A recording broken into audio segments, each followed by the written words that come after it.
capital. This is the news at 10, live from Channels Television. Reporting tonight, Amarachi Ubani. Good evening and welcome tonight. The DSS warns politicians against making provocative statements ahead of the 2015 general elections.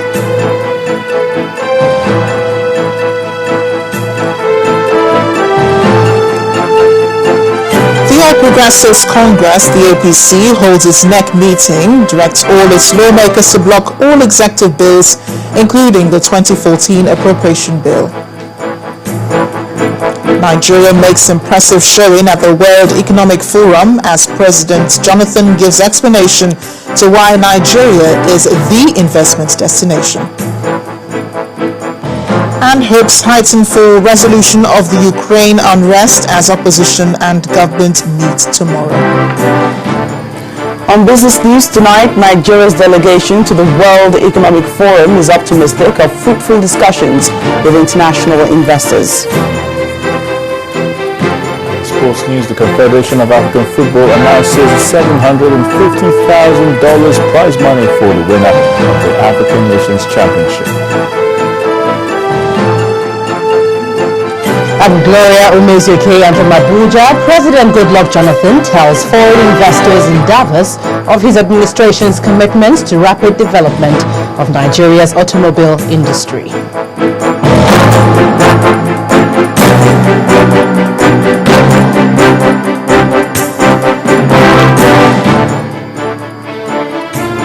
We begin tonight with a warning from the Department of State Security Service to all politicians in Nigeria to desist henceforth from making provocative statements. This warning is coming ahead of the 2015 general elections following certain unguarded and offensive statements that the DSS says is capable of stirring hatred among Nigerians. The Deputy Director, Public Relations of the DSS, Ms. Marilyn Oga, warns that the DSS would not take lightly any such statements considered to be divisive. According to her, quote, "We therefore warn all subversive elements that are bent on promoting divisive and destructive agenda to desist from such, as the full weight of the law shall henceforth be brought to bear accordingly." She called on all Nigerians to remain law-abiding and assist security agencies in ensuring a safe society for all. Or to politics proper, the All Progressives Congress has taken a hard look at ways of improving the party's leadership structure at all levels. At its National Executive Committee meeting in Abuja, the party also considered the crisis in Rivers State and accused the federal government of orchestrating and fueling it. The interim national chairman of the party, Lai Mohammed, also instructed all the APC members in the National Assembly to block all executive bills, including the 2014 appropriation bill.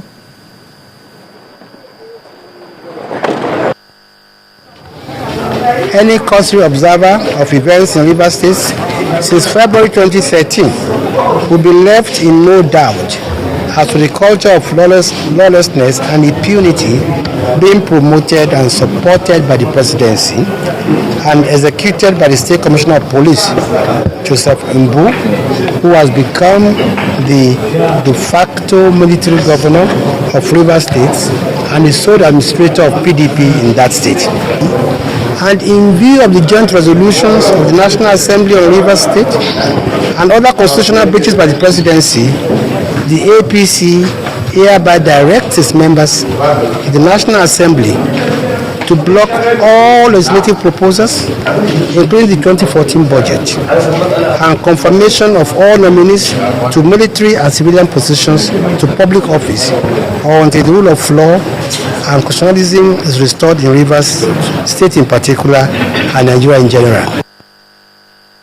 The interim national chairman of the All Progressives Congress, Mr. Lai Mohammed, but in a swift reaction to the directive by the APC asking its members to block all executive bills, including the 2014 budget, the PDP has described the move as a clear and direct call for anarchy in the nation.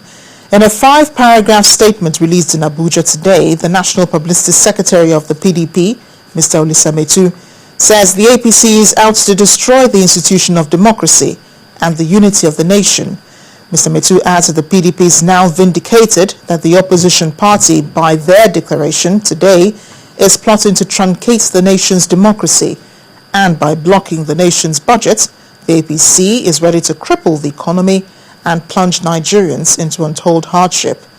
The PDP spokesperson went further to say, in asking that service chiefs should not be confirmed by the Senate, the APC has revealed its devilish plot to undermine the nation's security system, create a state of anarchy, and pave way to unleash mayhem on the people.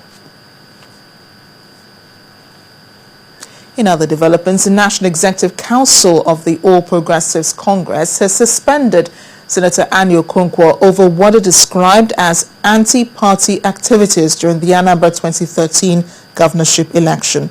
The party's NEC sat today in Abuja, where it set up a panel to investigate the former Anambra State lawmaker and give its report in 3 weeks.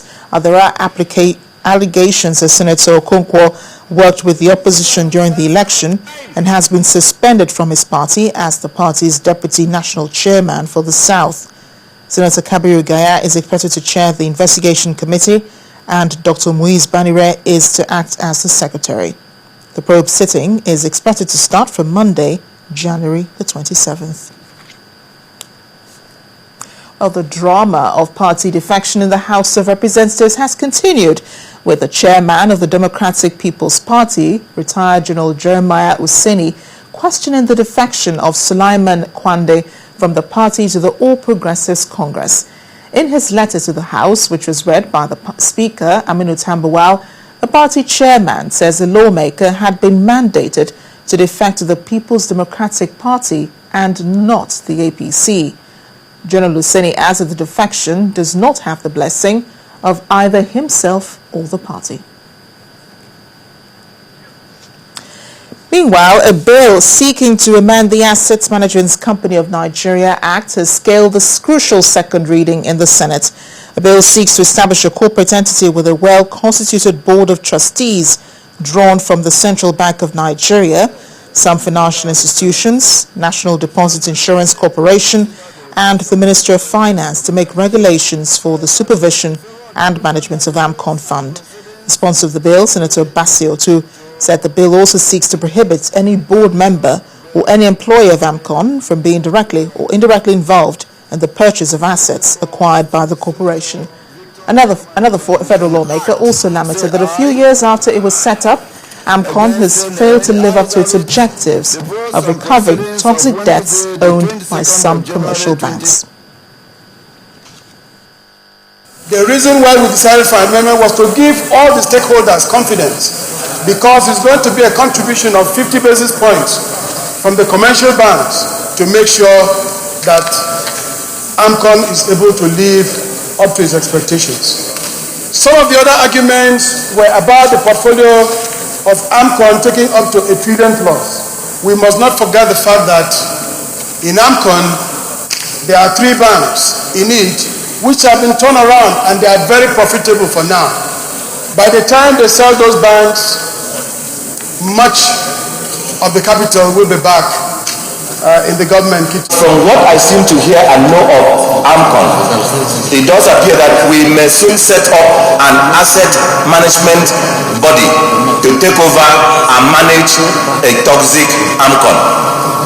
I say so because when we know how much the Central Bank of Nigeria gave to AMCON, when we know the state of the banks that AMCON took over, when we know how much that Asset Management Corporation has invested in these banks, and the fact that the Asset Management Corporation is yet to be able to realize even up to 15 to 20% of what it had invested in those toxic assets, paying the banks and paying the debts owed by the banks, then I'm afraid if AMCON will not itself fall to be managed as a failing institution. The Chibike Amechi-led faction of the Nigeria Governors Forum has expressed its concern over the postponement of the National Economic Council meeting, which is not held for the last 5 months. The forum rose from a late-night meeting in Abuja also maintaining their earlier position that governors must be briefed on the alleged non-remittance of $49.8 billion. Briefing journalists after the meeting, Governor Chibuike Amechi maintained that the 2014 budget was prepared without any input from the states. As co-managers of the Nigerian economy, the forum expresses deep disappointment at yet another postponement of the National Economic Council meeting. The forum is concerned that a pattern is emerging where the National Economic Council meeting has been postponed for 5 consecutive months.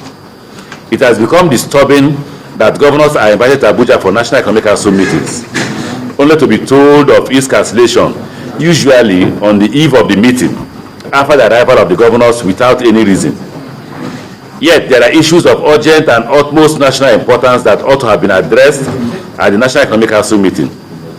Consequently, we have a 2014 national budget without input from the states, resulting to a lack of sense of ownership of the budget process.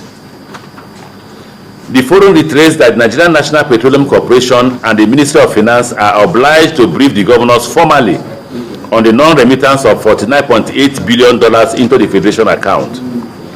In the absence of National Economic Council meetings, the platform for resolving these issues becomes non-existent. The forum notes again with concern the developments in Rivers State, and in light of controversies concerning the deployment of the police, the President is enjoined to call for a meeting of the Police Council to discuss this and other related issues.